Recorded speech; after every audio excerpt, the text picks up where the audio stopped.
riaperto gli occhi Nicola Maggiotto, il 21enne di Asolo, ricoverato in terapia intensiva a Barcellona dopo il pestaggio subito 10 giorni fa. Il giovane ha stretto la mano della mamma, una notizia che accende la speranza. Violenza sulle donne a Castelfranco, la mobilitazione voluta dal comune, al sit-in anche i genitori e il fratello di Vanessa Ballan, uccisa nel 2023 a Riese. Adesso basta, rompiamo il silenzio. Durante il sit-in i numeri e le storie. In pronto soccorso a Montebelluna 9 donne in una sola settimana hanno denunciato abusi. La sindaca Ghimentone e l'assessore Roma insieme per lanciare un messaggio. Auto si è scontrata contro un platano a Basigliano in Pontebana nel pomeriggio. Muore una bimba di 11 anni, grave la sorellina di 4, ferito il papà alla guida. Accusa un malore in spiaggia davanti alle figlie, muore a 58 anni, tragedia in vacanza per Alessandro Ricciardi, da anni colonna portante della protezione civile a San Zenone. Profili social e WhatsApp degli amministratori locali continuano a essere sotto attacco. Nelle scorse ore è toccato al consigliere provinciale Claudio Sartora, è il quinto caso in pochi giorni. Mancano operatori sociosanitari e le RSA sono costrette a chiudere alcuni reparti. Allarme degli operatori, la regione corre ai ripari con nuove borse di studio e piano casa. Nei giorni scorsi l'appello della sindaca di Silea Trevisina per rimuovere le alghe dal Sile, presenza ormai infestante. Il sopralluogo del Genio Civile ha confermato gli interventi per settembre. La pioggia del fine settimana ha di fatto sospeso le vendemmie, trattori fermi e cantine in attesa dei conferimenti. Non sono visti però dai viticoltori come un problema, ma anzi un'opportunità. Bentrovati, buonasera, buona domenica telespettatrici, telespettatori di Antenna 3. In primo piano per questa edizione trevigiana dei nostri telegiornali la cronaca con una notizia che accende la speranza, perché ha riaperto gli occhi Nicola Maggiotto, il 21enne di Asolo, ricoverato in terapia intensiva nell'ospedale di Barcellona dopo l'aggressione subita 10 giorni fa, un violentissimo pestaggio. Il giovane respira in maniera autonoma, ha reagito ad alcuni stimoli e ha stretto la mano alla mamma. Una bella notizia questa mattina, Nicola ha aperto gli occhi e sembra abbia stretto la mano di mia sorella, quindi noi siamo molto felici e speriamo che il risveglio continui, non è ancora concluso ma che continui così. Gli occhi lucidi e la voce rotta dalla commozione della zia Anita Pellizzari nel dare la notizia che tutti aspettavano con ansia. Il lento risveglio di Nicola Maggiotto è iniziato. A 10 giorni dalla brutale aggressione subita dal 21enne di Asolo a Barcellona, all'esterno di un locale, arrivano i primi segnali di risveglio dal coma, con piccoli movimenti delle gambe e delle braccia e la stretta alla mano di mamma Loretta, che riempie il cuore di speranza. Con tutte le cautele e la prudenza del caso, Nicola Maggiotto, ricoverato in terapia intensiva all'ospedale del Mare del capoluogo catalano, è ancora parzialmente sedato. La terapia farmacologica è ancora in corso, ma è stata ulteriormente diminuita in previsione di un risveglio totale. Dal poterlo soltanto guardare da lontano e sperare, adesso finalmente c'è un qualcosa che viene da lui, ecco, un movimento, una stretta di mano, aprire gli occhi, cioè finalmente sembra che sia tornato. Il percorso di risveglio non è ancora concluso, poi naturalmente dovranno essere fatte tutte quante i test per vedere effettivamente quale sia la situazione dopo il trauma che ha subito, però appunto noi abbiamo fiducia e ce n'è da tanta anche la gente che continua a dimostrarci il suo affetto. Ed è davvero tanto l'affetto e la vicinanza che moltissime persone in questi giorni difficili stanno manifestando a mamma Loretta e papà Daniele, in costante contatto con i genitori, l'avvocata Monica Cornaviera che assiste la famiglia. Anche i genitori mi pregano di trasmettere il loro ringraziamento perché sentono veramente tante persone vicine, in tanti si sono proposti per aiutarli sia a Barcellona per trovare un alloggio, per avere un sostegno con la lingua, con l'interpretazione, ma anche proprio per le piccole esigenze quotidiane, anche con la preghiera. Da Asolo e dall'Italia intera alla comunità italiana in Spagna si moltiplicano le manifestazioni di sostegno alla famiglia. Il grandissimo calore delle persone non solo conoscenti che sono anche arrivate in Spagna, proprio persone che danno solidarietà direttamente a mia sorella e mio cognato. Le indagini, intanto coperte dal massimo riservo dagli inquirenti spagnoli, continuano per arrivare ad identificare gli aggressori di Nicola. Sotto la lente le immagini delle numerose telecamere di videosorveglianza videosorveglianza presenti nella zona della rissa. Femminicidi e violenza sulle donne, mobilitazione questa mattina a Castelfranco Veneto, mobilitazione voluta dal Comune per la prima volta a un evento pubblico i genitori di Vanessa Ballan, la 26enne uccisa a Riese Pio X 3 anni fa, sconvolti per l'assassinio nel veneziano a Camponogara di Tania Terrin. Entrambe le donne avevano denunciato i loro assassini, non è accettabile, ha detto il fratello Nicola, il fratello di Vanessa Ballan. La famiglia ha lanciato un appello a non girarsi dall'altra parte, toccanti davvero le parole di Nicola. Già per noi oggi essere qui è un grande passo, perché come sapete non ci avete visto, non abbiamo fatto forse quel rumore che si aspettava, ma per una grande scelta consapevole nel rispetto di mia sorella. Cioè il nostro silenzio è stato per lei, per una vita spezzata a soli 26 anni. Fa male e non è solo quello che viene inflitto, ma è tutto il sistema e quanto male e il dolore che si prova dopo.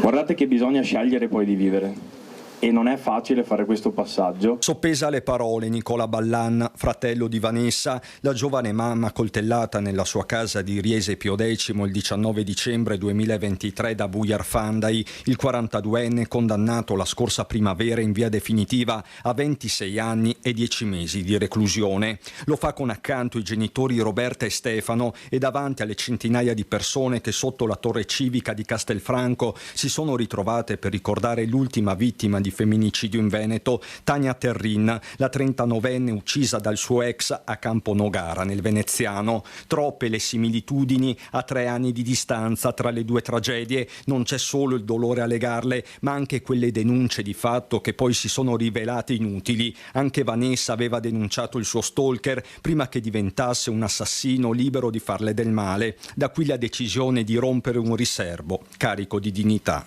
Non riesco ad accettarlo e sono abbastanza allibito che le modalità siano le stesse e invece dobbiamo evitarla questa cosa. La denuncia è già un grande passo, la denuncia vuol dire arrivare con un carico emotivo importante, con davvero tante paure. Il dolore e la rabbia, racconta Nicola, si alternano di fronte allo stillicidio di violenze. Manca Vanessa, mancano i suoi 26 anni e la sua allegria. La ferita certo non si rimargina, ma può assumere nuovi significati. Stiamo andando verso i 3 anni, anche se non sembra. 3 anni da quando mia sorella non c'è più.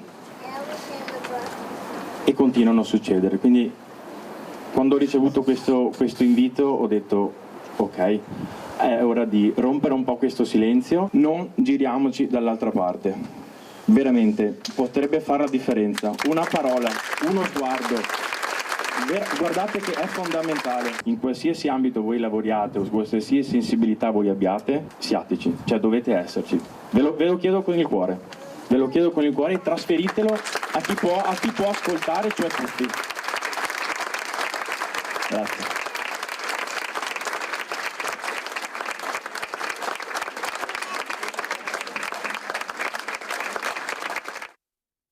E quella della violenza sulle donne resta una piaga, 9 casi solo nell'ultima settimana registrati al pronto soccorso di Montebelluna. È uno dei numeri emersi questa mattina durante il sit-in di Castelfranco Veneto. La sindaca Maria Ghimentone e l'assessore regionale Paola Roma insieme per lanciare un messaggio, insieme per fare rete e questa mattina è stata ricordata anche la memoria di Iole e Tassitani. Nei nostri pronti soccorsi ci sono numeri terribili e vi assicuro che, parlo solo per Montebelluna dove io lavoro questa settimana, ho fatto vari turni, ne abbiamo avute 9 donne che hanno dichiarato loro di essere vittime di violenza, non tenendo conto di tutte quelle altre che abbiamo riconosciuto, perché non ce lo dicono ma noi le abbiamo viste. Difficile tenere la giusta distanza, impossibile non vedere che dietro ai numeri c'è una vera e propria piaga. Katia Morellato è un medico in prima linea. La violenza è ogni giorno, più volte al giorno, anni, vite, rubate. Esistenze sospese nella stragrande maggioranza dei casi dietro le mura domestiche. Per questo da Castelfranco si è voluto lanciare con forza un messaggio con l'assessore alle pari opportunità Serena Stangerlin, che ha invitato a fare rumore con il tintinnio di quelle stesse chiavi che spesso chiudono in casa mostri, vittime e abusi. Perché la violenza sulle donne non è un fatto privato, ma è un fatto collettivo che ci coinvolge tutti, e se facciamo rete riusciamo a cambiare anche la cultura nella quale questo fenomeno è radicato. La sindaca Ghi Menton, dal canto suo, ha ricordato con emozione anche Iole Tassitani, sequestrata e uccisa nel 2007. 20 anni quasi sono passati da quella mattanza che sconvolse non solo la Castellana, ma l'Italia intera. L'impegno è preciso. L'amministrazione comunale c'è, noi vogliamo far capire che questo tema della violenza sulle donne è un tema per noi prioritario, deve essere un tema sul quale noi saremo in grado di fare rete con tutte le istituzioni regionali ma anche del territorio, con gli enti del terzo settore. Le donne non devono sentirsi sole. E la rete non ha colori politici. Sotto la torre civica per la regione anche l'assessore Paola Roma, che si è soffermata sulla necessità di coinvolgere il mondo sportivo. Chiaro che poi ci sia il nodo delle risorse. Si sta stabilendo proprio adesso quelli che sono l'ammontare anche delle risorse ministeriali, ma anche grazie all'importante contribuzione del Consiglio regionale, proprio questa attività che va ad allegarsi anche a quegli appartamenti, una parte abitativa di sgancio proprio in uscita proprio dai centri antiviolenza, dall'opportunità di inserimento lavorativo e poi in questo percorso di vita. Ma se è vero che una donna su 3 è vittima di violenza, un uomo su 3 è quasi sempre nel carnefice. Da qui l'attività dei CUAV, i centri per gli uomini autori di violenza. Nella Marca ce ne sono 3, a Montebelluna, Conegliano e Treviso. Non si guarisce perché non è una malattia, però si può cambiare perché il cambiamento è possibile. Se l'essere umano non avesse la possibilità di cambiare, saremmo rimasti solamente dei grumuli di cellule e non saremmo diventati le persone che siamo oggi. Cambiamento è la parola più ricorrente nel sit-in che nella città del Giorgione ha unito più generazioni. Dobbiamo essere unite e dare un messaggio che bisogna cercare di cambiare la mentalità di questi uomini. Dalla scuola e da istituzioni che possono sostenere e piano piano aiutare questi giovani a capire. Ci auguriamo che la presenza di molti uomini possa testimoniare che c'è qualcosa e la voglia di fare sicuramente meglio. Ci siamo sempre, sempre, soprattutto gli uomini, mi raccomando.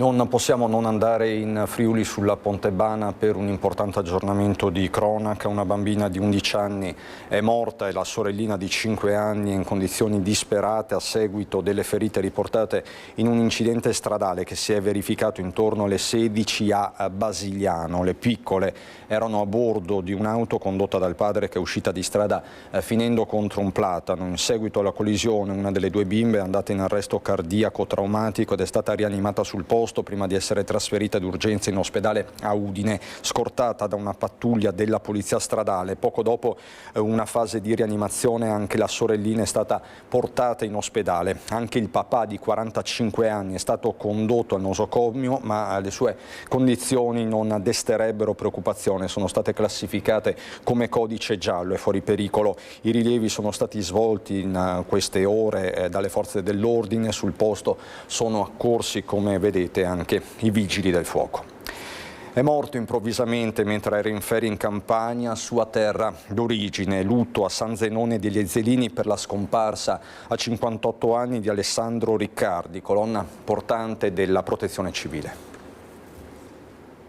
Mentre era in spiaggia con la famiglia nel Casertano è morto così Alessandro Riccardi, 58 anni, da una ventina, residente a San Zenone degli Ezzelini. La sua scomparsa è un lutto che unisce 2 comunità, quella di Sparanise, comune campano del quale era originario, e quella appunto di San Zenone, dove viveva con la moglie e 3 figlie e dove era molto conosciuto e ben voluto. Riccardi era volontario della Protezione Civile Comunale, della quale era diventato una colonna portante, così lo ricorda il sindaco sindaco Fabio Marin. La morte di Alessandro ci ha colpiti profondamente. Era uno dei nostri volontari della Protezione Civile, una persona che quando c'era bisogno c'era, con spirito di servizio e disponibilità. Oggi credo servano poche parole. Resta soprattutto un grande dispiacere, ma l'abbraccio più sincero e più grande va alla sua famiglia e anche a tutti i nostri volontari della Protezione Civile che insieme a lui hanno condiviso tanti momenti importanti, specialmente a servizio dei bisogni della nostra comunità. Riccardi aveva lavorato per molti anni a Borso del Grappa, da poco era stato assunto come magazziniere a Tezze sul Brenta. I funerali sono stati celebrati nel suo paese natale, ma gli amici della Protezione Civile di San Zenone stanno organizzando un ultimo saluto anche nel paese che era diventato la sua casa. Un'altra tragedia nei cieli del Lazio: il 59enne Danilo Fachin, residente a Monfalcone ma originario di Vicenza, è morto precipitando con il suo aliante nel corso di una competizione sportiva. Anche il mondo dell'aviazione trevigiana è in lutto. Vogliamo ricordarti così, felice, sorridente e pronto per un volo con il tuo amato aliante. Oggi il cielo sembra un po' più vuoto senza di te, ma vogliamo immaginarti ancora lì, tra una termica e l'altra, con la gentilezza e la simpatia che ti contraddistinguevano. Così i colleghi e gli amici dell'Aeroclub Avro di Rivoli Osoppo hanno ricordato via social Danilo Fachin, il pilota 59enne originario di Vicenza ma residente a Monfalcone, che ha perso la vita precipitando con il proprio aliante in località Torretta, a poco più di 1 chilometro di distanza dall'aeroporto Ciuffelli di Rieti. Fachin stava partecipando alla Coppa Città di Rieti, competizione dedicata al volo a vela. L'incidente è accaduto in volo, per causa ancora non chiara, forse un malore. L'aliante ha perso vertiginosamente quota in modo improvviso fino a precipitare a terra. L'impatto è stato talmente violento da non lasciargli alcuna possibilità, nonostante il pronto intervento sul posto dei sanitari. Indagini sono in corso per accertare l'esatta dinamica della tragedia. Militare di carriera, la passione di Fachin per il volo era di lunga data. Dopo aver interrotto per un periodo l'attività, era tornato a volare da circa 2 anni. In lutto la comunità triveneta legata al volo in aliante, che ha diffuso la tragica notizia con un tam tam di notizie via web. Sono 5 gli agenti di polizia penitenziaria iscritti dalla Procura di Pordenone nel registro degli indagati con l'accusa di cooperazione in omicidio colposo omissivo. Tra questi ci sarebbe anche una guardia trevigiana residente a Codogné. I fatti sono quelli relativi alla morte del ragazzo di 19 anni egiziano detenuto a Pordenone e deceduto in seguito all'incendio del materasso della propria cella, alla quale egli stesso aveva dato fuoco. Questo quindi lo sviluppo si prosegue con le indagini. Anche il consigliere provinciale Claudio Sartor, ex sindaco di Cornuda, è finito nel mirino degli hacker che sono entrati nei suoi profili WhatsApp e si sono spacciati per lui inviando diversi messaggi ai suoi contatti telefonici, alcuni con generiche richieste di aiuto, altri con specifiche richieste di denaro mediante bonifico, perché hanno scritto gli hacker aveva superato il limite della carta di credito e necessitava di denaro urgentemente. Di qui l'avviso di Sartor attraverso i social a tutti i suoi contatti. Neanche una settimana fa a essere hackerato era stato il sindaco di Sernaglia della Battaglia Mirko Villanova. Oggi è toccato a Sartor, ma nell'ultimo periodo sono almeno 5 gli amministratori pubblici della Marca trevigiana ad avere subito questo tipo di attacchi. Dalla cronaca all'attualità, mancano operatori sociosanitari, una carenza ormai ingestibile, dicono dalle case di riposo della Marca trevigiana. È una situazione esplosiva, non ci si rende conto di quello che accadrà da qui a 6 mesi, 12 mesi. Mancano operatori sociosanitari nelle case di riposo e la situazione sta diventando ormai ingestibile. La denuncia è di Giorgio Pavan, direttore di Enea, ex ISRA, l'IPAB trevigiana tra le più grandi del Veneto. Lo scorso anno abbiamo fatto un concorso per operatori sociosanitari, sono iscritti in 120 persone. Nel frattempo abbiamo fatto 4 ulteriori concorsi, all'ultimo concorso si sono iscritti 9 persone e sono passati passate in 6. Numeri insostenibili per molte strutture, costrette a chiudere reparti per mancanza di personale. Lo scorso anno, il 17 ottobre dello scorso anno, abbiamo organizzato un convegno dove davamo l'allarme in modo chiaro sin dal titolo del convegno, sull'orlo del precipizio, e i temi erano appunto l'assenza di operatori sociosanitari nel mercato di lavoro, il secondo era il tema dei tantissimi anziani che chiedono, diciamo così, di essere accolti nelle nostre strutture. Il terzo tema è un tema di sempre, è un tema dei soldi, insomma, i soldi che non ci sono. Ebbene, continua Pavan, ora in quel precipizio ci sia dentro. Le soluzioni possono essere solo articolate con un approccio di sistema, a partire da quelle tampone già in parte attivate dalla Regione, come l'assistenza indiretta, che consiste nell'affidare attività non sociosanitarie, come ad esempio quelle alberghiere, a persone comunque formate ma senza qualifica di OSS. Ma il problema di fondo, secondo Pavan, è incentivare i giovani a scegliere questa professione, a cominciare dal lato economico. Prima cosa, investire soldi. La Regione investa e paghi il lavoro, oppure come tirocinanti, come attività, diciamo, non a stipendio pieno, ma non si faccia pagare per fare un lavoro che nessuno vuole fare, ma investi per un lavoro che pochi vogliono fare, affinché chi vuole lo faccia. Altro tema è quello di assumere lavoratori stranieri. Lo si sta già facendo per gli infermieri. Nelle strutture Enea, ad esempio, su 80 infermieri 70 vengono dall'estero. Per gli OSS, le case di riposo chiedono l'aiuto alle istituzioni. Io penso che ci debba essere l'istituzione, la Regione, che si fa promotrice di questa azione e sviluppa dei partenariati con il Brasile, con l'Argentina, con il Sud America, visto che c'è una comunanza culturale dove è più semplice anche dal punto di vista linguistico. Infine, il problema degli alloggi per questi lavoratori così preziosi per le strutture di assistenza agli anziani. C'è bisogno di fare una politica con della casa che dia la possibilità agli stranieri e agli italiani, anche agli italiani, di poter lavorare, fare questo lavoro, prendere il proprio stipendio, aprire un mutuo, mandare i figli a scuola e così via. Regione che, assicura l'assessore Paola Roma, sta correndo ai ripari, due i fronti, quello della casa e quello del sostegno alla formazione. Case di riposo allo stremo per la carenza di operatori sociosanitari. All'appello delle IPAB del Veneto sta rispondendo la Regione con un percorso da fare insieme per trovare delle soluzioni. Si lavorerà su più fronti, in primis affrontando la questione abitativa del personale, soprattutto quello che arriva dall'estero. L'opportunità di utilizzo, anche di partecipazione direttamente delle IPAB a questi bandi diventa fondamentale anche per la parte legata all'abitare, con priorità al personale sanitario e sociosanitario. Quindi credo che questo sia una parte anche legata all'abbinare un contratto anche attraverso una possibilità di abitazione. Nello stesso tempo la Regione Veneto vuole coinvolgere anche le IPAB con il loro patrimonio immobiliare nel piano casa regionale. Poi c'è la questione della formazione del personale. Attualmente i corsi di formazione per coloro che vogliono diventare operatore sociosanitario sono a pagamento, con costi che si aggirano mediamente sui 2.000 euro. Con l'assessore Mantovan abbiamo posto in essere un provvedimento legato proprio alle classi quarte e quinte che seguono proprio l'indirizzo sociale per avere un'opportunità, e si parla di 2 milioni di euro in questo bando che è uscito, proprio per permettere anche la formazione e l'opportunità di agganciare anche questi ragazzi, questi studenti che fanno un percorso che è molto importante perché è legato anche molto di più dell'assistente familiare, che permette poi di essere agganciati anche al mondo lavorativo. Ma la carenza di manodopera affligge anche il mondo manifatturiero, artigiano. Alla Regione si appella anche il numero 1 della Confartigianato Imprese Marca Trevigiana, che pone l'accento sulla necessità di rilanciare e sostenere gli istituti professionali.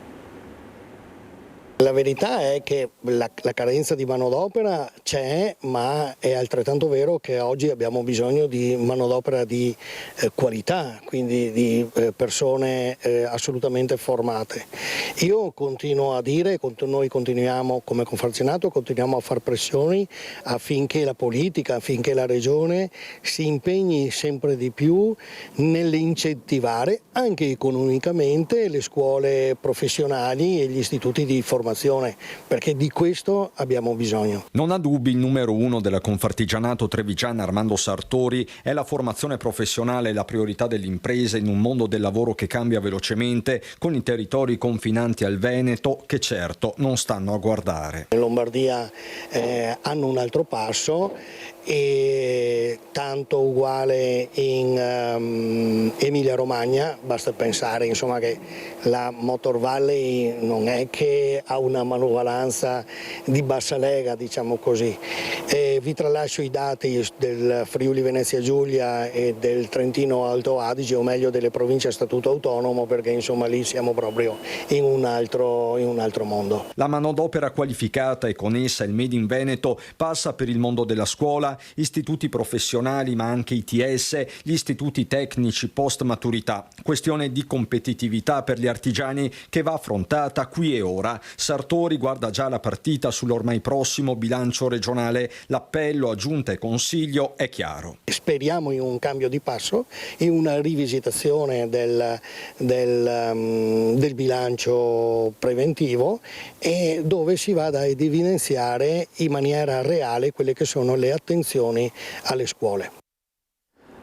Ritorniamo alla cronaca per una buona notizia. È caduto in una profonda fessurazione del terreno su Pendio a Pieve del Grappa, in località Casonda Ardosa. Un cagnolino è stato recuperato dai vigili del fuoco e dagli uomini del soccorso alpino, che si sono calati per 25 metri di profondità. Con tecnica di contrappeso l'animale è stato riportato in superficie e affidato ai proprietari. Poiché tutta la zona è caratterizzata da buchi numerosi e invisibili, il soccorso alpino consiglia di tenere sempre i cani al guinzaglio, quindi operazione congiunta di soccorso alpino e vigili del fuoco, operazione che è andata chiaramente a buon fine.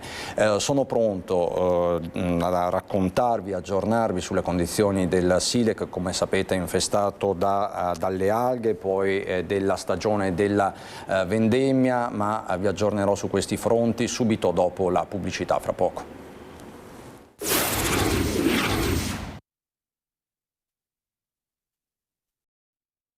Di nuovo in onda per parlare di un fenomeno, le alghe che stanno infestando il Sile. C'è stata una presa di posizione dei comuni, in particolare del comune di Silea, e una risposta del Genio Civile che interverrà a partire dai primi giorni di settembre. Siamo molto contenti di aver avuto un riscontro così immediato da parte della Regione del Veneto, del Genio Civile di Treviso, che davvero ringrazio per il sopralluogo di ieri, che ci ha permesso di condividere appunto lo stato così grave in cui versa il Sile per quanto riguarda il tema delle alghe nel territorio di Silea, ma penso che questa situazione sia simile anche negli altri comuni rivieraschi. Gli interventi sono previsti appunto per i primi di settembre. Ha avuto successo l'appello della sindaca, che aveva chiesto al Genio Civile e alla Regione Veneto un intervento urgente per rimuovere la consistente presenza di alghe nel Sile all'altezza dei posti barca di Sant'Elena e davanti all'osteria da Anea. Una situazione gravemente compromessa anche a vista d'occhio. Nelle scorse ore è arrivato proprio il sopralluogo dei tecnici del Genio Civile di Treviso e del comune di Silea, che hanno confermato gli interventi di pulizia per settembre, ma la sindaca auspica un tavolo di concertazione tra enti interessati che faccia dell'efficienza la parola d'ordine. Rinnovo però il mio invito e il mio appello a coordinare al più presto un tavolo interistituzionale con gli enti superiori e con i comuni rivieraschi, perché si trovino dei protocolli di azione molto più snelli per interventi efficaci e puntuali. Le alghe non aspettano la burocrazia degli enti per riprodursi e prolificare, quindi è necessario che ci siano delle procedure amministrative che consentono degli interventi molto più puntuali e molto più diciamo tempestivi. Il cambiamento climatico ha certamente influito, ma l'episodio si ripeterà. Del resto, anche negli scorsi anni la proliferazione vegetale era sarà stata ampia. Dunque è bene prepararsi al futuro per tempo, anche perché il Sile è zona tutelata dal punto di vista ambientale dall'omonimo ente parco ed è anche area di interesse turistico. Come tale andrebbe pertanto manutenuto in condizioni di eccellenza. Gli interventi programmati per settembre sono degli interventi importanti che andranno a intervenire sia sulle sponde sia sull'alveo e quindi questo è già un grande risultato, un buon risultato, ma non si può aspettare ogni anno di trovarsi in queste situazioni che rischiano di compromettere veramente l'assetto complessivo del fiume. Parliamo adesso di vendemmia perché la pioggia del fine settimana di venerdì in particolare ha fatto bene alle viti, come ci racconta il nostro Lucio Zanato. Piove sulla glera e sulle altre uve oramai pronte per la vendemmia, che ad esempio nel Pinot Grigio è già cominciata per poi fermarsi sotto i temporali. Ma a differenza di un tempo, per i viticoltori questo maltempo non è un problema, ma anzi un'opportunità. La pioggia crea quel nutrimento alla pianta che è indispensabile e mi crea quell'equilibrio interno organoletico, e mi riferisco al grado zuccherino, mi riferisco all'acidità e mi riferisco alle pH. Sono 3 parametri indispensabili all'interno di un sistema produttivo uva-vino. Migliore qualità quindi delle uve in prospettiva dei vini, ma anche più soddisfazione economica dei viticoltori, in quanto in cantina, oltre alla sanità degli acini, è il peso che garantisce il reddito. Il grappolo ha avuto naturalmente una diminuzione di peso dovuto a questi 2 mesi e mezzo di mancanza di acqua. La pianta deve vivere, da qualche parte deve avere un sostegno. Quando arriva l'acqua, già subito gliela ritorna al grappolo dove gliel'aveva già presa. Ma il tempo che crea però qualche timore ai produttori per possibili grandinate, ma anche per spaccatura degli acini e relativa botryte. L'uva è sana. L'uva è sana, quando l'uva è sana mi permette anche di avere un prodotto che ha una certa resistenza al marciume, perciò non arriviamo da un periodo che comunque c'è stata una pioggia alternata, c'è stata tanta siccità, l'uva è sana, la buccia è spessa, perciò problemi di botryte secondo me non ne avremo. I temi della salute e della sanità. Filippo Spampinato è il nuovo direttore amministrativo dell'Istituto Oncologico Veneto. Con il nuovo incarico entra a far parte della direzione strategica dello IOV, mettendo a disposizione dell'Istituto una consolidata esperienza nella gestione amministrativa e organizzativa della sanità pubblica. Dal 2024 è direttore del Dipartimento Amministrativo Unico dell'azienda ULSS 2 Marca Trevigiana. Dal 1° settembre assumerà il nuovo incarico. Voltiamo decisamente pagina. Dalle sorgenti del Botteniga a San Pelaio fino al centro di Treviso. Torna la camminata organizzata dall'Associazione Botteniga che quest'anno devolverà il ricavato alla Fondazione Banca dei Tessuti del Veneto. Dalle sorgenti del Botteniga al centro di Treviso, una camminata con 2 percorsi da 5,5 km e 9,5 km, aperta a tutti, percorribile anche con passeggini e cani al guinzaglio. Si cammina, si fa sport e ci si diverte. Domenica 6 settembre a Treviso, ma si fa anche del bene. Quest'anno infatti ogni passo avrà un valore ancora più grande. Il ricavato sarà devoluto alla Fondazione Banca dei Tessuti del Veneto per sostenere la ricerca e il trapianto di tessuti, contribuendo a offrire nuove possibilità di cura e di vita. Ad organizzare la manifestazione, con partenza alle 9:30 da via Gramsci nel quartiere di San Pelaio, è l'associazione Botteniga San Pelaio, che ha scelto così di aiutare una fondazione del territorio che ogni giorno lavora per migliorare la vita di tanti pazienti. Abbiamo parlato nella prima parte di questo telegiornale delle problematiche che affliggono le case di riposo, la carenza di manodopera, di personale, di operatori sociosanitari in primis, ma le case di riposo del territorio sono comunque mobilitate a favore dei loro assistiti. Venerdì scorso nelle strutture dell'ex ospizio Umberto I una band ha suonato per gli ospiti della casa di riposo dell'ex Isdra, oggi Enea, quasi un esperimento sociologico su come la musica accompagni le generazioni durante tutta la vita.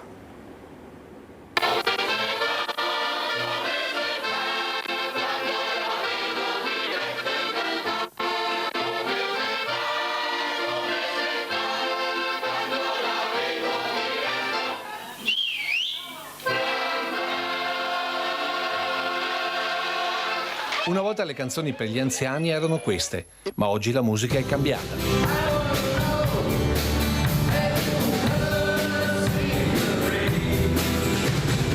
Gli unici ad essere sostanzialmente rimasti gli stessi sono gli spazi delle case di riposo trevigiane, un tempo Isra, oggi Enea.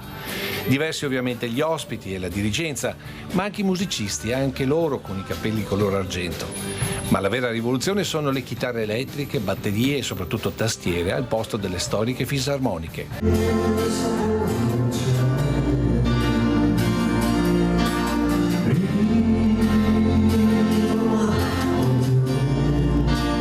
Evoluzione, perché gli anziani, quelli che noi definiamo anziani, in realtà sono persone che hanno percorso un pezzo di storia importante nella musica, cioè quei pezzi, quei brani che io e il mio gruppo, il Chilometro 27, facciamo ormai da una ventina d'anni, ma che sono assolutamente in linea con quella che è l'età dei nostri anziani oggi presenti nelle case di riposo.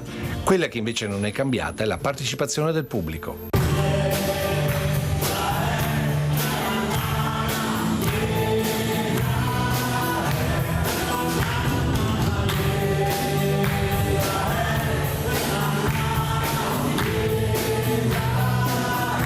Un piccolo concerto di un gruppo che il volontariato lo esprime in musica.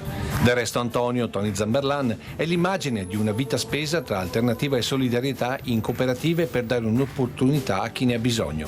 E con gli amici di Chilometro 27, appunto 27 chilometri da Venezia, continua a dimostrare che la solidarietà è vita e che la si può esprimere anche suonando. La musica allunga la vita. Non c'è dubbio che allunga la vita, perché sono testimone. Noi siamo nati 23 anni fa qui tutti attorno alla stazione di Lancenigo, abbiamo suonato in tanti posti noi, ma non con la stessa soddisfazione di ieri sera. È stata una cosa straordinaria, anche con l'impegno di dire: guardate, se ci volete veniamo ancora.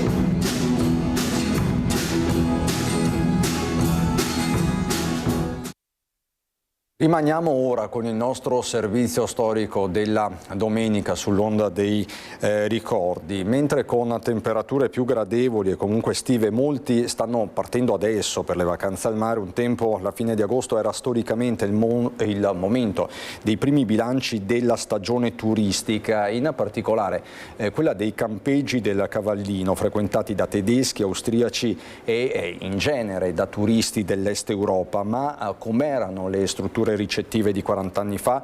Ve lo raccontiamo con un nostro servizio del 22 agosto 1987.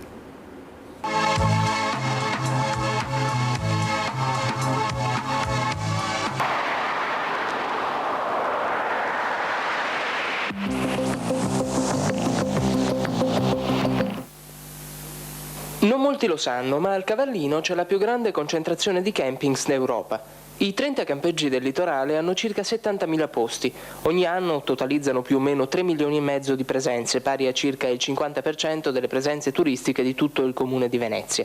Quest'anno le cose stanno andando particolarmente bene, si ipotizza un aumento del 10%, a luglio si è avuto un più 30%. Il 25-30% della clientela è costituito da italiani, il 10-12% da danesi, gli altri sono tedeschi, austriaci, francesi.